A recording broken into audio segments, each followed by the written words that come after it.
We hear a lot about emptiness nowadays, probably because of the range of social media and the means of communication. We hear more about this today than in the past, not because it didn't exist in the past, but not only because of the great range of what people think available on the means of communication through the internet too. Beyond that, I believe people are experiencing a much greater existential crisis than previously. Existential crisis because just as the human being has never had so much, our current generation in 2023 has never been so many options for people to have things, to do things, to be who they desire to become. Most probably they won't achieve all their dreams, but I speak about the Western world where we live in. There has never been so many options as today.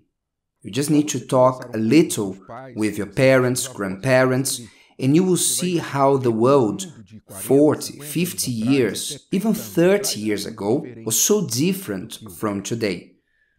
But despite so many offers, content, and technologies, people have the luxury of getting a device on the size of their hand and to speak to someone across the world. Not only to speak, but to see the person on the other side of the world through a camera.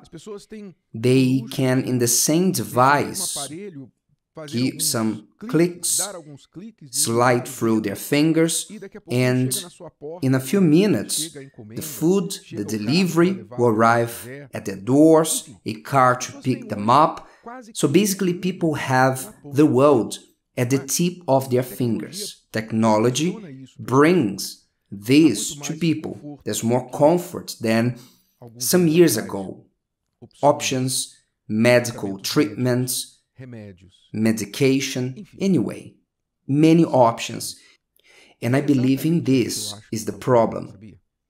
Because despite so many offers, so many things, more than our parents and those who were before us, people today are as empty as they've never been before. In my point of view, it's because of so many things that they are seeking for, that they see with their eyes, hear with their ears, they are made aware of, so as the eyes is not satisfied with seeing, as the Bible says, people always want more and more and more. I want more. This is not enough. I need to have more and more and more. So they are always in this infinite search for more. And what happens when human beings take possession of more? Guess. Come on, guess.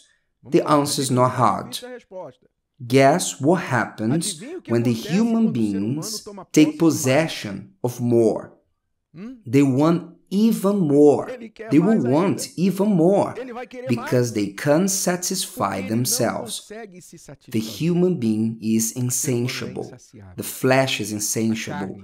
The eyes are not satisfied. The throat is not satisfied. So the person is always seeking for more because they are always unsatisfied. Because they think what will bring satisfaction is what they don't have, instead of what they have already.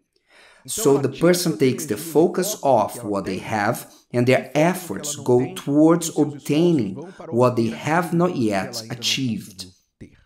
This you can see happening, for example, when people get into debts.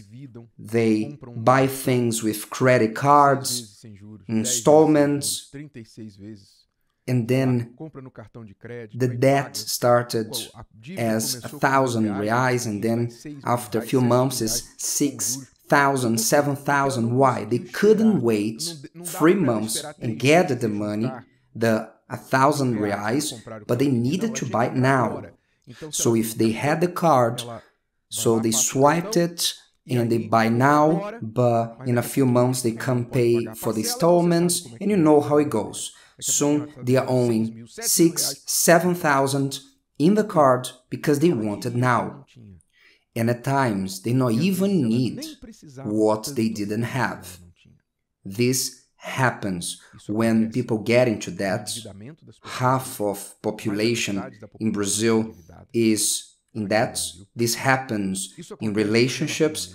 They don't look at the husband, wife that they have.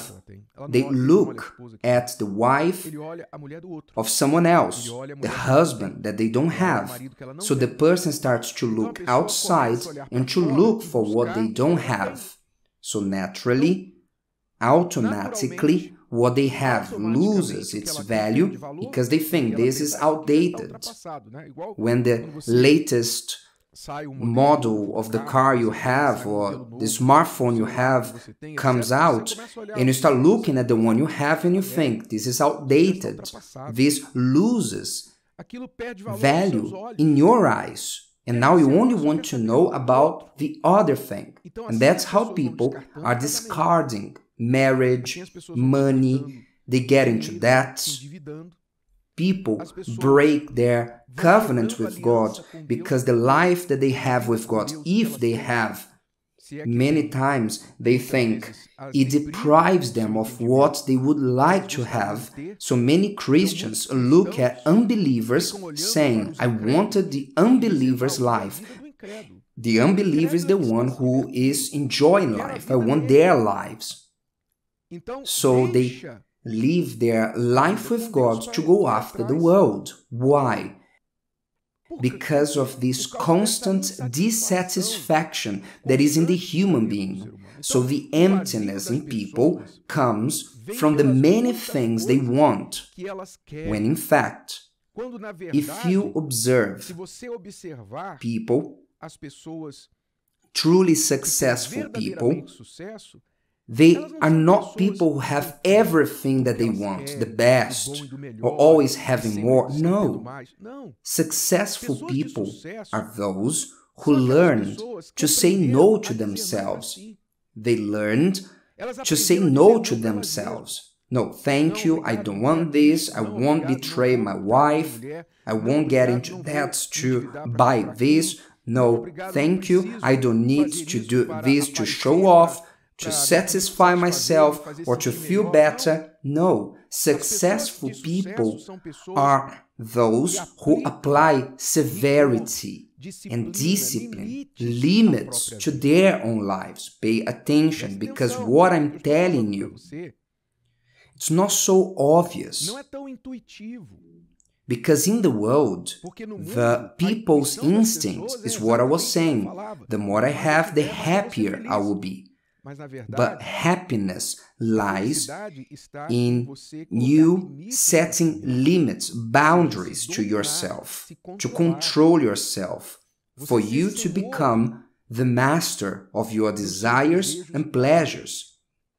In this comes happiness, when you're learning, I overcame, I didn't stumble, I didn't get into debt, I didn't betray, I didn't do this. So in this comes peace.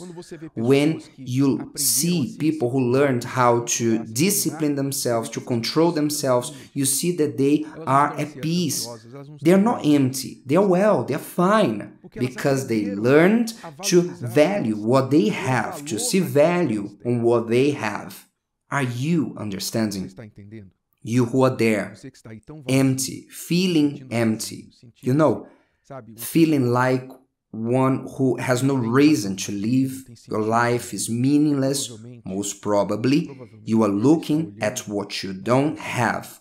You're looking at what you had but you lost. You are looking at what you don't have because you didn't manage to achieve it, and you are forgetting what you already have, to value what you already have. You are deceiving yourself, allowing your heart to deceive you and to tell you, you will only be happy when you have that. Let me give you some news. It won't happen. It's not more that will bring you happiness. It's not more things or people that will give you happiness. What will give you happiness is to dominate yourself, for you to value who you are and what you have, and what you conquer according to your needs and a purpose. This will add to your life, but your happiness is not in this. Learn this. When we surrender ourselves to God and learn to make Him our all, is that the emptiness disappears, because He fills the gap that He created in here, the eternity. Don't forget this. If today's video helped you and you know someone that could benefit from it, share it with them, and if you haven't subscribed to the channel, you may do so now. See you later.